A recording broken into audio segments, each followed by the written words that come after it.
यदि हमें किसी से बात करनी होती है तो हम अपना फोन उठाते हैं, नंबर मिलाते हैं और उससे बात हो जाती है। कभी आपने सोचा है कि यदि भगवान का नंबर हमारे पास हो तो हम कभी भी उनसे बात कर पाए? और यदि आज मैं आपको भगवान का नंबर दे दूं तो बात करना चाहेंगे भगवान से? तो ये प्रसंग और जो बात मैं आज बताने जा रहा हूं उसे बड़े ध्यान से सुनिएगा। आज आपको सच में भगवान का नंबर देने जा रहा हूं। हरे कृष्ण दोस्तों, मैं हूं अनुज शर्मा। करीबन 1000 साल पहले संस्कृत के कवि सम्राट जयदेव प्रभु जी इस धरती पर आए। बंगाल में वीरभूमि में किंदु बिल्व नाम का एक ग्राम है जहां पर उनका जन्म हुआ। उनकी माता का नाम था वाम देवी और पिता का नाम था भोजदेव। जयदेव प्रभु जी ठाकुर जी के अनन्य भक्त, एक ऐसे भक्त जिन्होंने एक ऐसी रचना कर दी, उस रचना को आज भी यदि आप गाएंगे तो साक्षात ठाकुर जी आकर के सुनेंगे, जिसका नाम है गीत गोविंद। गीत गोविंद जयदेव जी की रचना है। प्रभु के इतने करीब थे, इतने प्रेमी थे,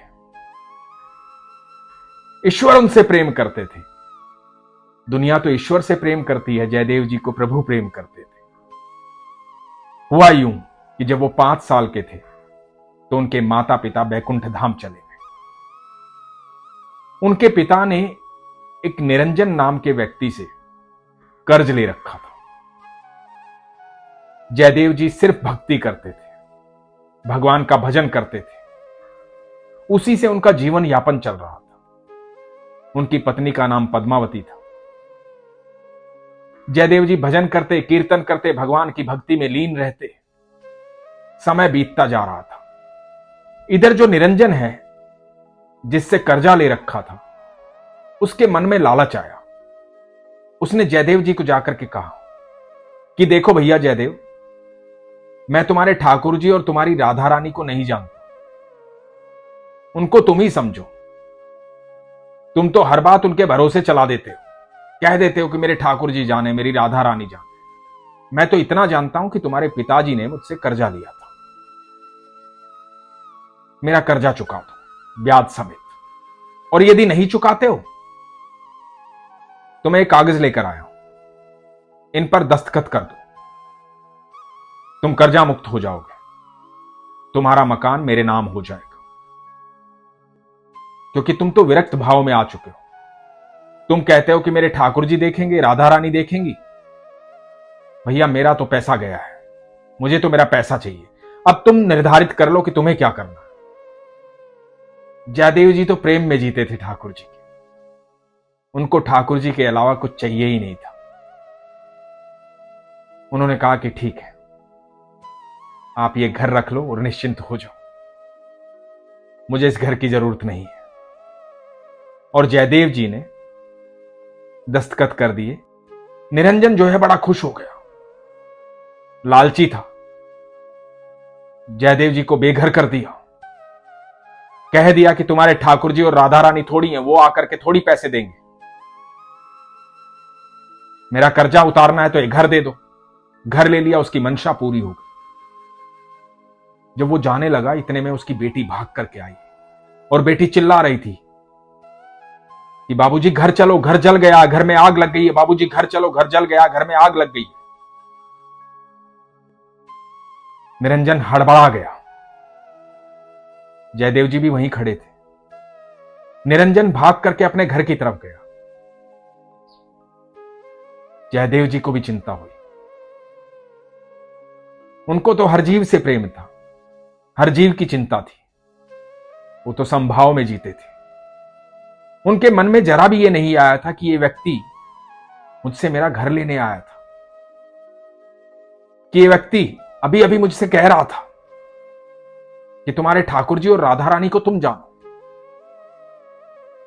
जयदेव जी के मन में तो यह भाव था कि इसका घर जल गया है, घर में आग लग गई है, मैं जाकर इसकी मदद कर दूं। तो निरंजन भागता हुआ अपने घर जा रहा था। जयदेव जी पीछे पीछे जा रहे थे। जाकर देखा पूरा मोहल्ला इकट्ठा हुआ है, पूरी बस्ती इकट्ठी हुई है।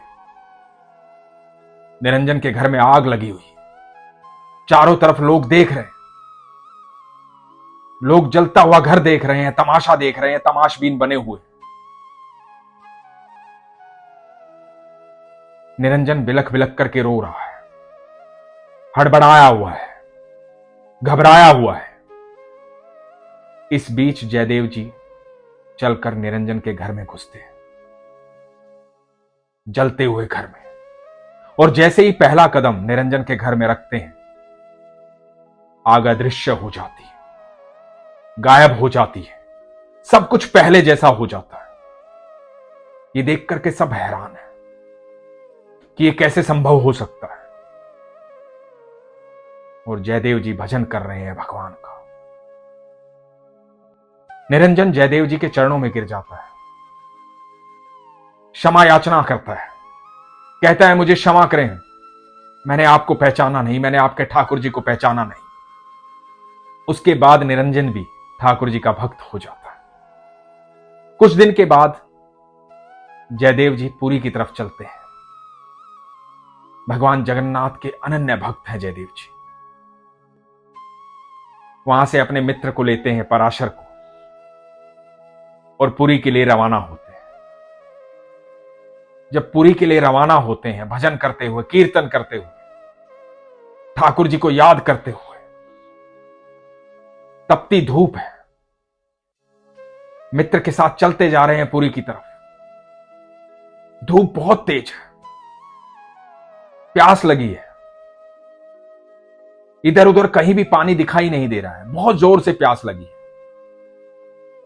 दोनों मित्र प्यासे हैं, भजन कीर्तन करते हुए आगे बढ़ते जा रहे हैं और बेहोश होकर के जमीन पर गिर जाते हैं। तभी एक नन्हा सा बालक आता है,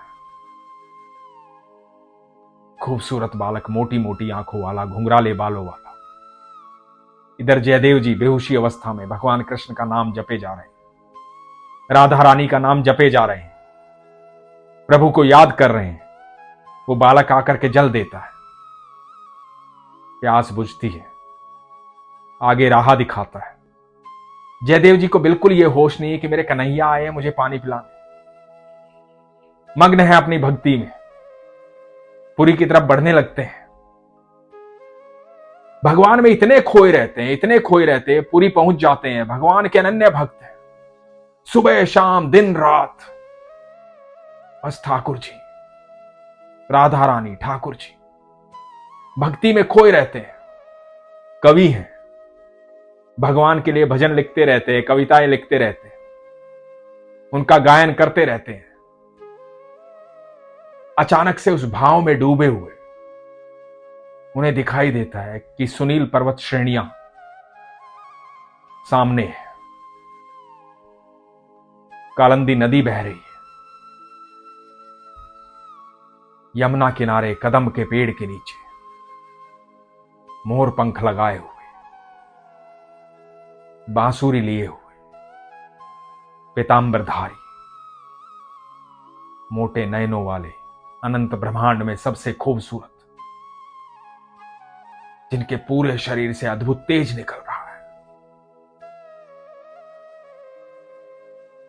ठाकुर जी साक्षात खड़े हुए, बंसी बजा रहे हैं। उसी भाव में इतने मोहित हो जाते हैं, ध्यान में मग्न है, ठाकुर जी को देख रहे हैं। ठाकुर जी बंसी बजा रहे हैं और उनके मुख से अचानक से जो पंक्तियां निकलती हैं वही कहलाती हैं गीत गोविंद। कहा जाता है जब भी गीत गोविंद गाया जाता है तो साक्षात ठाकुर जी वहां पर खड़े होते हैं। यदि आप ठाकुर जी से मिलना चाहते हैं, उनकी अनुभूति करना चाहते हैं, यदि साक्षात ठाकुर जी को देखना चाहते हैं, आप चाहते हैं कि ठाकुर जी से आप संपर्क में आए, आप चाहते हैं कि ठाकुर जी को आप देखें, आप चाहते हैं कि ठाकुर जी के उस रूप को आप अनुभव करें। तो जब चाहे मन में आए एक बार गीत गोविंद गाएं। जैसे ही आप गीत गोविंद गाएंगे आपके शरीर की ऊर्जा बदल जाएगी। ठाकुर जी से संपर्क करने का सीधा साधन है गीत गोविंद। यही ठाकुर जी का फोन नंबर है।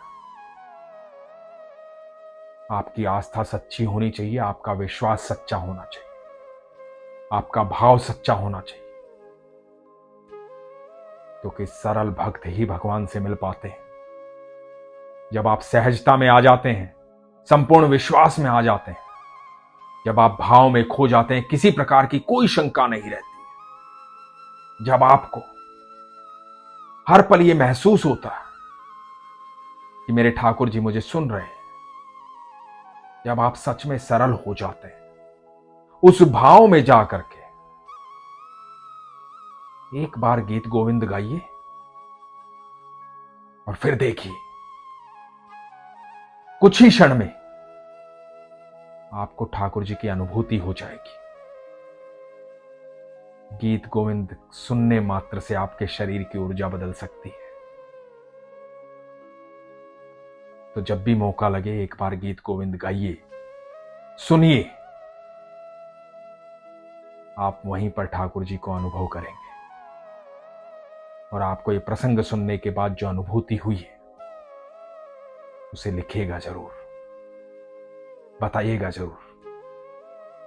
और ठाकुर जी की अनुभूति करने में देर ना कीजिए। अब आपके पास ठाकुर जी का संपर्क नंबर है, संपर्क कीजिए ठाकुर जी से, लेकिन अपने विश्वास को प्रगाढ़ रखिए। इसीलिए हमेशा कहता हूं, अपने विश्वास को मजबूत रखिए, अपना ख्याल रखिए। हरे कृष्ण।